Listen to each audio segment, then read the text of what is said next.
Sir, what is brain fuel? हम कैसे अपने माइंड के मसल्स को स्ट्रॉन्ग करें? यानी कि हम मेरा ऐसा फंडा है कि माइंड के मसल्स डाइट से होते हैं, या फिर कुछ एक्सरसाइज से होते हैं, या फिर एक जगह से मन को टिकाने से माइंड स्ट्रॉन्ग होता है। आप जो ब्रेन को स्ट्रॉन्ग करने की बात कर रहे हो, उसके अलग अलग स्टैंड पॉइंट हो सकते हैं। एक है जो हमारी फिजिकल ब्रेन है, उसको कैसे स्ट्रॉन्ग किया जाए। तो उसमें डाइट का बहुत बड़ा रोल होता है।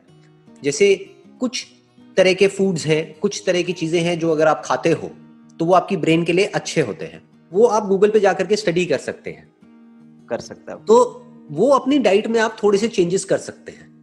तो वो जब आप चेंजेस करेंगे तो आपकी जो फिजिकल ब्रेन है वो स्ट्रांग होती चली जाएगी। अब वो ब्रेन ज्यादा अच्छे से आप उसको यूज कर सकते हो। अगर फिजिकली आपकी ब्रेन वीक हुई तो आपके थॉट में भी इतनी पावर नहीं होगी। तो पहला स्टेप क्या है कि अपनी डाइट को ठीक करो। आपको जो न्यूट्रिशन चाहिए आपकी बॉडी को, और ब्रेन ऐसा नहीं है इन आइसोलेशन है, यानी ये नहीं है कि ब्रेन अलग है और बॉडी अलग है। ब्रेन तभी ठीक रह सकती है जब आपका पेट ठीक रहेगा। इनफैक्ट गट का, यानी कि आपके पेट का और ब्रेन का डायरेक्ट कनेक्शन है। जी जी। आयुर्वेदा में यही खास बात है। आयुर्वेदा में कहा जाता है कि हर बीमारी का जो जड़ है वो पेट है, ना कि ब्रेन है। क्यों? क्योंकि ब्रेन को जो भी चाहिए, जो भी न्यूट्रिशन चाहिए, जो भी कुछ चाहिए, जो भी केमिकल्स चाहिए सही से ऑपरेट करने के लिए, वो सब प्रोड्यूस कहां होते हैं? अल्टीमेटली हमारे गट में होते हैं, राइट? जी। हमारा स्टमक ही है ना जो फूड को एनर्जी, न्यूट्रिशन में, एनर्जी में कन्वर्ट करता है। अगर पेट ठीक है तो सब ठीक है, तो ब्रेन ठीक काम करेगी। अगर पेट गड़बड़ है तो इसका मतलब ब्रेन में गड़बड़ है, क्योंकि ब्रेन की गड़बड़ को आप डायरेक्टली नहीं पकड़ सकते। तो उसको कैसे ठीक करना है? अपनी डाइट के लेवल पे ठीक कर सकते हो। उसके अलावा naturopathy is a very good option. Naturopathy के इंडिया में बहुत सारे सेंटर्स हैं जो बहुत ही कॉस्ट इफेक्टिव तरीके से आपको कुछ थेरेपीज देंगे 3-4 दिन के लिए, 5 दिन के लिए, 7 दिन के लिए। उसमें आप बेटर फील करने लग जाओगे। जी जी। तो नंबर 1 वो है कि स्टमक की क्लीनिंग प्रॉपर होनी चाहिए ताकि हमारी ब्रेन प्रॉपर काम करे। अब जो दूसरा एस्पेक्ट है वो है कि हमारी थॉट की पावर कैसे स्ट्रांग हो, कि हमारी जो थिंकिंग पावर है वो कैसे स्ट्रांग हो। तो वो स्ट्रांग होती है रेपिटेशन से। मतलब व्हाट यू वांट इज, जो मैं आपकी बात करने के तरीके से समझ पा रहा हूं, आप चाहते हो कि जो भी आप कर रहे हो उसमें आपका माइंड या आपका थॉट इतना स्ट्रांग हो जाए कि अगर आपने सोच लिया मुझे करना है, तो अब आपको किसी भी चीज से कोई फर्क ना पड़े। आसपास में जो भी कोई कुछ कह रहा है उससे आपको फर्क ना पड़े, राइट? फर्क ना पड़े, राइट। यही आप चाहते हैं, है ना? हाँ। तो अब ये कैसे पॉसिबल हो पाएगा? इसका जो तरीका है वो है रेपिटेशन। कि जिस भी तरह की बातों को आप अपने माइंड में रिपीट करते चले जाओगे वो पक्की होती चली जाएगी। इसीलिए इंडिया में एक कहावत है जो आपके भी घर में चलती होगी, जो बोलते हैं कि शुभ शुभ बोलो। सुनी होगी आपने, है ना? जी जी। कि मुंह से उल्टी सीधी बातें मत निकालो। जी। क्यों बोलते हैं? इसीलिए बोलते हैं जो बात मैं आपको कह रहा हूं। क्योंकि अगर आप कुछ उल्टा बोलोगे, चाहे अपने मुंह से बोलोगे, चाहे अपने अंदर ही अंदर अपने आप को बोलोगे, तो धीरे धीरे वो पक्का होता चला जाएगा। एक आध बार बोलने से कोई फर्क नहीं पड़ता है। एक आध बार आप कुछ भी उल्टा बोल दो कोई फर्क नहीं पड़ता है। एक आध बार कुछ भी अच्छा बोल दो कोई फर्क नहीं पड़ता है। क्योंकि अगर 1-2 बार बोलने से हो जाता तब तो आप सीधा ये बोलो ना कि भाई मैं दुनिया का सबसे अमीर आदमी हो जाऊंगा। जरूरत ही क्या है पढ़ने की, कोई एंट्रेंस की तैयारी करने की, कुछ भी करने की? सीधा बोल दो 1-2 बार, सच हो जाएगा। बट ऐसा होता नहीं है। बट अगर इसी बात को आप बार बार बोलते रहोगे तो धीरे धीरे आपके एक्शंस चेंज होने लग जाएंगे। धीरे धीरे आपका ये जो थॉट है ये पक्का होता चला जाएगा जी, और आप उस डायरेक्शन में भागने लग जाओगे। अब आपको सक्सेस मिलेगी या नहीं मिलेगी वो और फैक्टर्स पे डिपेंड करता है, लेकिन एटलीस्ट आप एक्शन लेना शुरू कर दोगे जी। आप समझ गए? तो अब इसको पक्का कैसे करते हैं? रेपिटेशन से। तो जो भी आप चाहते हो, आप जिस भी तरीके से अपनी लाइफ को देखते हो आने वाले 5 साल बाद, 10 साल बाद, उसको आप रिपीट कर सकते हो अपने माइंड के अंदर जी। तो अब वो धीरे धीरे चीज पक्की होती चली जाएगी। अब यहां पे एक चीज आपको ध्यान में रखनी है, जो लोग गलती कर जाते हैं, वो है कि आपको जो भी आप चाहते हो उसके आउटकम के बारे में नहीं सोचना है। ये नहीं सोचना है कि जो होगा, क्योंकि वो आपके हाथ में नहीं है, राइट? ये नहीं बैठ करके इमेजिन करना है कि मेरा ये एंट्रेंस है वो क्रैक हो जाएगा।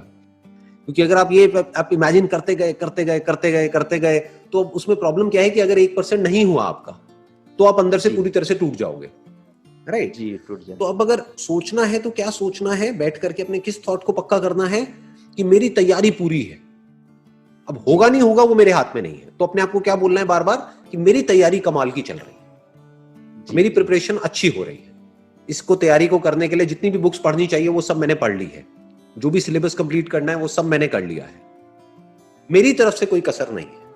अब होना ना होना वो तेरे हाथ में है। अब वो तेरे हाथ में कौन? वो भगवान हो सकता है, भगवान, कोई भी जिसको भी आप मानते हैं, राइट, वो तेरे हाथ में है। तो अब क्या होगा, 1% आपका नहीं भी हुआ तो आप टूटोगे नहीं, क्योंकि आपको क्या हुआ, आपको अपने माइंड को फोकस करना आ गया कि किस तरीके से माइंड को फोकस किया जाता है काम पे, जो भगवत गीता में भी कहा गया है कि भाई कर्म किए जा, फल की इच्छा मत कर, वो इसी एंगल से कहा गया है। उसका मतलब बहुत सारे लोग समझ नहीं पाते हैं, उसका मतलब गलत निकाल लेते हैं। उसका मतलब ये निकाल लेते हैं कि आप बस हार्डवर्क करते चले जाओ। कर्म का मतलब लोग क्या समझते हैं? वर्क। वर्क का मतलब क्या समझते हैं? सिर्फ वर्क मतलब वो जो हम काम कर रहे हैं अपने हाथ पैरों से। कर्म बेसिकली जो है वो थॉट के लेवल पे करने की बात करी जा रही है। कर्म पहले अंदर होता है, बाद में बाहर होता है। तो अंदर जो आप कर्म कर रहे हो वो सही करो जी, उस पे फोकस करो, तो धीरे धीरे जो फल है वो तो आना ही आना है। सुन करके मेरी बातों को अपनी मेमोरी में फीड कर दिया, ब्रेन के अंदर फीड कर दिया। जैसी कोई सिचुएशन आई, अब उस मेमोरी के थ्रू जो आपने सुना था और जो सुन करके समझा था, समझा कैसे मेरी बातों को? जो आपकी एग्जिस्टिंग समझ है उसी के बेस पे तो समझा। हो सकता है मैं बात ही कुछ और कर रहा हूं, क्योंकि मेरे जो सेशंस हैं वो इस मैकेनिकल वे ऑफ लिविंग के लिए है ही नहीं, because life is not about mechanical way of living. एक मशीन है, उसको ऑपरेट करने का तो एक मैनुअल हो सकता है, लाइफ को ऑपरेट करने का कोई मैनुअल नहीं है, क्योंकि वहां पे एक तरह से काम नहीं होता है। There are millions and millions of factors which are there. आप मेरे से पूछ नहीं सकते आकर के कि भाई मेरे जो पेरेंट्स हैं उनसे मुझे प्रॉब्लम है तो इसका क्या सोल्यूशन है। इसके अंदर कितने फैक्टर्स हैं। आप ये तो पूछ सकते हो कि इस मशीन को कैसे ऑपरेट करूं, वो मैं आपको बता सकता हूं। How to operate this machine, how to have a good relationship with my parents. बताओ मैं क्या जवाब दूंगा आपको। मुझे पता है आपके पेरेंट्स कैसे हैं, मुझे पता है आप कैसे हो, कितने नीच प्राणी हो आप, या दिखा कुछ और रहे हो, अंदर से कुछ और हो। तो आपको कौन जानता है? आपकी जो सच्चाई है या आपके घर की सच्चाई है या जो भी कुछ है, उसको कौन अगर जान सकता है तो कौन जान सकता है? आप खुद ही जान सकते हो। एक बात पक्की है, मैं तो नहीं जान सकता। तो मैं आपको क्या सोल्यूशन दूंगा? आपको मुझसे मैकेनिकल सोल्यूशन चाहिए उस प्रॉब्लम का जो मैकेनिकल है ही नहीं। Life is not mechanical. Life में तो कहीं से भी कुछ भी हो रहा होता है ना। तो ये जो लर्निंग है, mechanical way of learning by watching my sessions, it won't work. इससे कुछ नहीं होगा। इससे क्या होगा? आप और कंफ्यूज हो जाओगे। अच्छा लगेगा, आपकी ईगो बढ़ जाएगी कि मुझे समझ आ गया है, और जाकर के आप लोगों को समझा भी दोगे। समझ है ना, मतलब ज्ञान बांटने में कोई टैक्स थोड़ी लगता है। कोई आएगा तो भाई आपने तो मेरे इतने सेशंस देख लिए हैं, उन्होंने कुछ भी नहीं देखे हैं, तो आप जा करके वो जो भी आपके अंदर फीडेड है वो सब जा करके चेप दोगे।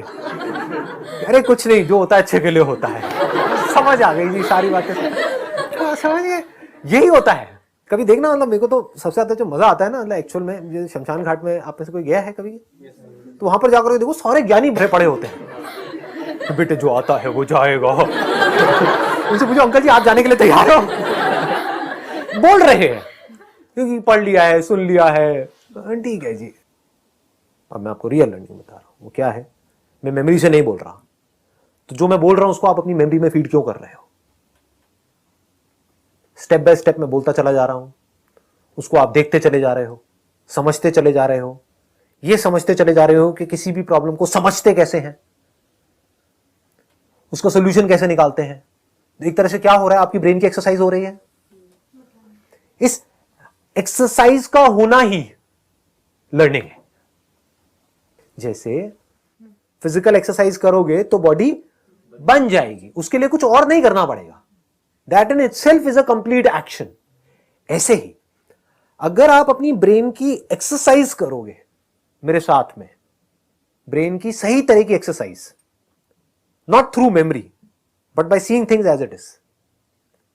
बातों को मत पकड़ो, वर्ड्स को मत पकड़ो, समझ जाओ जो वर्ड्स हैं वो कचरा है। उसका यूज सिर्फ इतना सा है कि आप वो देख सकोगे वो वर्ड कहां पे इशारा कर रहा है। This comes in my experience. In fact everything that I say is in your experience, so you don't need memory to see that. You need memory जब मैं कोई ऐसी बात कर रहा हूं जो आपके एक्सपीरियंस में ना हो। फॉर एग्जाम्पल मैं बात कर रहा हूं, ऐसे बहुत लोग हैं उल्टी सीधी ऐसी वीडियोस बना रहे हैं आज की डेट में, मतलब बड़े बड़े हैं, आप देखोगे वो क्या बातें कर रहे हैं। कॉन्शियसनेस के बहुत सारे स्तर होते हैं, एक होता है बेसिक कॉन्शियसनेस, एक होता है सुपर कॉन्शियसनेस, एक होता है सुपर डुपर कॉन्शियसनेस। आपको यहां से उठ करके वहां जाना है। तो कहोगे क्या बातें हो रही हैं। मैंने पूरे सेशन में जो भी कुछ बोला है, क्या उन सब बातों को आप रिलेट कर पा रहे हो रियलिटी से? इसको सीखना बोलते हैं। अब रिलेट करो और उसको छोड़ दो। जो भी सेशन में बातें हुई हैं सब कुछ छोड़ दो, उसको मेमोरी में फीड करने की जरूरत नहीं है। आपकी ब्रेन स्ट्रांग हो गई है, आपकी ब्रेन की एक्सरसाइज हो गई है, अगर इस तरह से स्टेप बाय स्टेप आपने देख लिया है।